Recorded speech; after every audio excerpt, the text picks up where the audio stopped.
بسم اللہ الرحمن الرحیم۔ درس نظامی کی کتب کو سمجھنے کے لیے ہمارے چینل کو سبسکرائب کریں۔ مصباح الانشاء حصہ اول کی تمرین نمبر 12۔ یہ حصہ اول کی تمرین 12 آج حل کریں گے۔ فرماتے ہیں مناسب موصوف یا صفت لا کر خالی جگہیں پر کرو۔ تو یہاں پر کہیں پر صفت لائی گئی ہے، موصوف نہیں ہے تو موصوف لانا ہے، کہیں موصوف ذکر کیا گیا ہے اور صفت نہیں ہے تو اس کی صفت لانا ہے، اور جس طریقے سے ہمارا موصوف ہوگا ویسے ہی ہمیں صفت لگانا ہے۔ اگر مؤنث ہے تو مؤنث، مذکر ہے تو مذکر، واحد ہے تو واحد، جمع ہے تو جمع، تثنیہ ہے تو تثنیہ۔ سب سے پہلا ہمارے پاس مفرد ہے حزینۃن، اس کا مطلب ہوتا ہے غمگین، اور یہ مؤنث ہے، تو اب مؤنث موصوف لگائیں گے تو وہ ہوگا بنتن حزینۃن، یعنی غمگین لڑکی۔ بنتن حزینۃن یا امراۃن حزینۃن غمگین عورت، یا بنتن حزینۃن غمگین لڑکی۔ اس کے بعد نمبر 2 پر ہمارے پاس ہے العلاقۃ، تو العلاقۃ کے بعد ہم لگا دیں گے المزدحمۃ، یعنی العلاقۃ جو ہے یہ موصوف ہے، اس کی صفت المزدحمۃ آ جائے گی۔ العلاقۃ المزدحمۃ، بھیڑ بھاڑ والے علاقے، بھیڑ بھاڑ والے علاقے۔ اس کے بعد ہمارے پاس لفظ ہے نمبر 3 پر ظاہرن۔ ظاہرن کا مطلب ہوتا ہے خوشنما، اور یہ موصوف ہے، وہ صفت ہے، اس کا موصوف لانا ہے ہمیں، تو اس کا موصوف بن جائے گا لونن، لونن ظاہرن، یعنی ایک خوشنما رنگ، لونن ظاہرن ایک خوشنما رنگ۔ اس کے بعد ہمارے پاس جو نمبر 4 پر موصوف ہے وہ ہے قصۃن، اس کا مطلب ہوتا ہے قصہ، کہانی، ہے نا، اور اس کی جو صفت لے کر آئیں گے وہ لے آئیں گے عجیبۃن، قصۃن عجیبۃن، یعنی ایک یا کوئی انوکھا قصہ یا کوئی انوکھی کہانی، ہے نا، یا ایک انوکھا قصہ۔ اس کے بعد ہمارے پاس نمبر 5 پر صفت مذکور ہے الشہی۔ الشہی مذکور ہے، اس کا معنی ہوتا ہے مرغوب، انٹرسٹ یا دلچسپ، جس کو کھایا جائے، جس کو کھاتے ہوئے اچھا لگے، الشہی۔ تو یہاں پر الطعام کا لفظ لے آئیں گے، الطعام الشہی، یعنی مرغوب کھانا، پسندیدہ کھانا، اچھا کھانا، الطعام الشہی مرغوب کھانا۔ نمبر 6 ہے مقمرۃن، جو کہ صفت ذکر ہے۔ نمبر 6 پر ہمیں اب یہاں پر موصوف کو ذکر کرنا ہے، تو ہم موصوف کو ذکر کر دیں گے لیالیون، یعنی لیلن کی جمع، لیالیون مقمرۃن، چاندنی، کچھ چاندنی راتیں، لیالیون مقمرۃن کچھ چاندنی راتیں۔ اس کے بعد ہمارے پاس نمبر 7 پر ہے العلیل۔ العلیل کا مطلب بیمار، اور تو یہاں پر اس سے پہلے موصوف اس کا لے کر آئیں گے الولد العلیل، یعنی بیمار لڑکا، یا الرجل العلیل بیمار آدمی، جو چاہیں بلائیں، مذکر، الرجل العلیل بیمار آدمی۔ اس کے بعد نمبر 8 پر ہے التلمیذ۔ التلمیذ یہ جو ہے ہمارا موصوف ذکر ہے، اس کی صفت لانا ہے، تو لے آئیں گے المجتہدۃ۔ التلمیذ المجتہدۃ یعنی محنتی طالب علم، التلمیذ المجتہدۃ محنتی طالب علم۔ اس کے بعد نمبر 9 پہ ہے شہریۃن۔ شہریۃن کا مطلب ہوتا ہے ماہانہ، تو اس سے پہلے مجلۃن لے آئیں گے، یعنی موصوف اس کا مجلۃن، مجلۃن شہریۃن، یعنی ایک ماہانہ رسالہ، مجلۃن شہریۃن ایک ماہانہ رسالہ۔ اس کے بعد نمبر 10 پر ہے القطۃ۔ القطۃ یہ اس کا معنی بلی آتا ہے، اور اس کے لیے ہم البیضاء لفظ لے آئیں گے، یعنی مؤنث والا، ابیض کی جو مؤنث ہے بیضاء، القطۃ البیضاء اس کا مطلب ہو جائے گا سفید بلی، سفید بلی۔ اس کے بعد ہمارے پاس نمبر 11 ہے اللون۔ اللون کا مطلب رنگ ہوتا ہے، ٹھیک ہے، نمبر 11 پہ، تو اب لے آئیں گے الاخضر یا الاصفر وغیرہ، اللون الاخضر ہرا رنگ، اللون الاخضر ہرا رنگ۔ نمبر 12 پہ ہے الناضجۃ۔ الناضجۃ مطلب ہوتا ہے پکا ہوا، تو لے آئیں گے الفاکہۃ الناضجۃ، یعنی فاکہۃ مطلب میوہ، الفاکہۃ الناضجۃ پکا ہوا میوہ۔ اس کے بعد ہمارے پاس نمبر 13 پر ہے النزیہ۔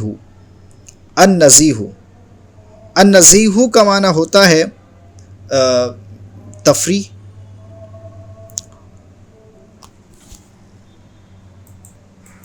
النزیہ کا مطلب ہوتا ہے پاک و صاف، اور الماء کا مطلب ہوتا ہے پانی، پاک و صاف پانی، الماء النزیہ پاک و صاف پانی۔ اس کے بعد ہمارے پاس لفظ ہے الصافیۃ۔ الصافیۃ کا مطلب بھی پاک و صاف ہی ہوتا ہے، الصافیۃ صاف یعنی پاک و صاف۔ تو اس سے پہلے ہم یہ مؤنث ہے تو مؤنث کے لیے مؤنث موصوف لائیں گے، اور وہ لے آئیں گے العین۔ العین اصل میں مؤنث ہے چشمے کے معنی میں، العین الصافیۃ پاک و صاف چشمہ، العین الصافیۃ پاک و صاف چشمہ۔ اس کے بعد ہمارے پاس نمبر 15 پر ہے الشجرۃ۔ الشجرۃ مطلب ہوتا ہے درخت، اور یہ مؤنث ہے تو مؤنث صفت لے کر آئیں گے، اور وہ آ جائے گی المثمرۃ۔ الشجرۃ المثمرۃ یعنی پھلدار درخت، پھلدار درخت۔ اس کے بعد ہمارے پاس لفظ ہے 16 نمبر پر العذب۔ العذب، العذب کا مطلب میٹھا ہوتا ہے، تو اس کی صفت ہم ماء لے آئیں گے، الماء العذب یعنی میٹھا پانی، میٹھا پانی، الماء العذب میٹھا پانی۔ نمبر 17 پر ہے الحیلۃ۔ الحیلۃ کا مطلب ہوتا ہے بہانہ اور یا چال، تو اب اس کی ہمیں صفت لانا ہے مؤنث، تو وہ آ جائے گی البارعۃ۔ الحیلۃ البارعۃ، اس کا ترجمہ ہو جائے گا ماہرانہ چال، مہارت والی چال، چالاکی یعنی ماہرانہ چال۔ اس کے بعد نمبر 18 پر ہے الملونۃ۔ الملونۃ کا مطلب ہوتا ہے رنگ برنگی، تو اس سے پہلے ہمیں مؤنث موصوف لانا ہے، وہ آ جائے گا الوسادۃ۔ الوسادۃ کا مطلب ہوتا ہے تکیہ، الوسادۃ الملونۃ رنگین تکیہ، الوسادۃ الملونۃ رنگین تکیہ۔ نمبر 19 پر ہے یومیۃ۔ یومیۃ، یومیۃ کا مطلب ہوتا ہے یومیہ، تو اب اس کی ہمیں جو ہے موصوف لانا ہے، موصوف آ جائے گا جریدۃ۔ جریدۃ یومیۃ یعنی یومیہ اخبار، جریدۃ مطلب اخبار، جریدۃ یومیۃ یومیہ اخبار۔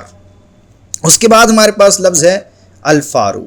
الفارو کا مطلب ہوتا ہے چوہا، اور اس کی ابھی ہمیں صفت لانا ہے، موصوف پہلے سے مذکور ہے، تو الفار الکبیر یعنی بڑا چوہا، یا الفار الصغیر چھوٹا چوہا۔